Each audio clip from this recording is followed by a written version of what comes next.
హిమాచల్ ప్రదేశ్ బిలాస్పూర్లో ఘోర ప్రమాదం జరిగింది. టూరిస్ట్ బస్సుపై కొండ చర్యలు విరిగిపడడంతో 15 మంది మృతి చెందారు. పలువురికి తీవ్ర గాయాలయ్యాయి. వెంటనే స్పందించిన అధికారులు సహాయక చర్యలు చేపట్టారు. ప్రమాద సమయంలో బస్సులో 35 మంది వరకు ప్రయాణికులు ఉన్నట్లు తెలుస్తోంది. మృతుల సంఖ్య మరింత పెరిగే అవకాశం కనిపిస్తోంది.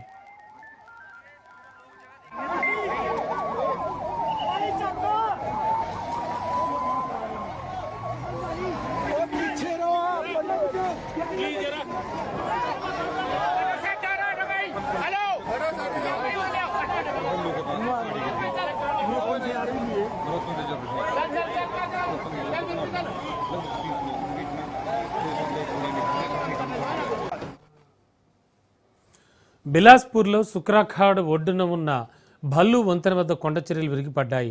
శిథిలాల దాటికి బస్సు పైకి పెగిరిపోయి లోయ అంచున పడిపోయింది. శిథిలాలన్నీ బస్సుపై పడ్డాయి. ప్రమాద ఘటన సాయంత్రం 6 గంటల 30 నిమిషాల ప్రాంతాల్లో జరిగింది. బస్సులో మరోటన్, బర్తిన్, ఘామార్విన్ మరియు ఇంటర్మీడియట్ స్టేషన్ల నుంచి ప్రజలు ప్రయాణిస్తున్నారు. డ్రైవర్, కండక్టర్ స్పాట్లోనే మరణించారు.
బిలాస్పూర్ ప్రమాదంపై ముఖ్యమంత్రి ఠాకూర్ సుఖ్వీందర్ సింగ్ తీవ్ర సంతాపం వ్యక్తం చేశారు.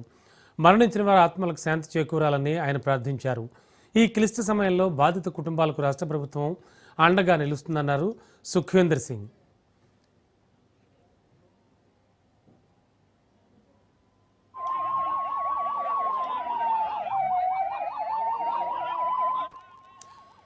హిమాచల్ ప్రదేశ్ బిలాస్పూర్లో ఘోర ప్రమాదం సంభవించింది. టూరిస్ట్ బస్సుపై కొండ చర్యలు విరిగిపడడంతో 15 మంది మృతి చెందారు. పలువురికి తీవ్ర గాయాలయ్యాయి. ఇక ఇదే అంశానికి సంబంధించి మరింత అదనపు సమాచారం అందించడానికి మా కరెస్పాండెంట్ పవన్ సిద్ధంగా ఉన్నారు. పవన్, హిమాచల్ ప్రదేశ్ బిలాస్పూర్లో ప్రమాదం చాలా అత్యంత ఘోరమైన ప్రమాదం జరిగింది. చాలా వినకూడని వార్త విన్నాం మనం. హిమాచల్ ప్రదేశ్ బిలాస్పూర్ లో ఈ యొక్క ప్రమాదం కూడా చోటు చేసుకుంది.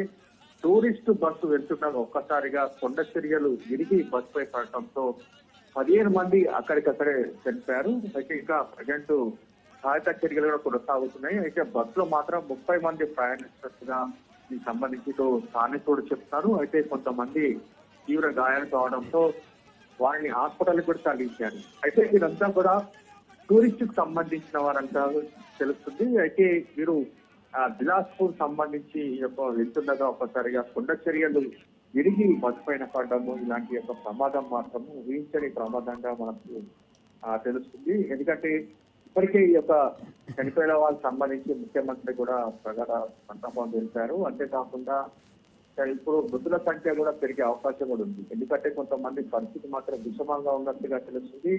అయితే మృతుల సంఖ్య పెరిగే అవకాశం ఉన్నట్టుగా దీనికి సంబంధించి కూడా మనకు సమాచారం తెలుస్తుంది. అయితే ఓవరాల్ గా చూస్తే ఇప్పుడైతే సహాయక చర్యలు కూడా కొనసాగుతున్నాయి. అంతేకాకుండా వీరి కుటుంబ సభ్యులకు సంబంధించి ఒక సమాచారం కూడా ఇప్పటికే చేరవేశారు హిమాచల్ సంబంధించిన ప్రభుత్వ అధికారులు. మొత్తానికి మాత్రము సహాయక చర్యలు కొనసాగుతున్నాయి. అయితే దీని తర్వాత ఎలాంటి జాగ్రత్త చర్యలు తీసుకోవాలంటే దానిపైన కూడా ప్రభుత్వం అధికారులతో కూడా చర్చించి కావాల్సిన జాగ్రత్త చర్యలు కూడా తీసుకుంటుంది. Okay, thank you Pawan.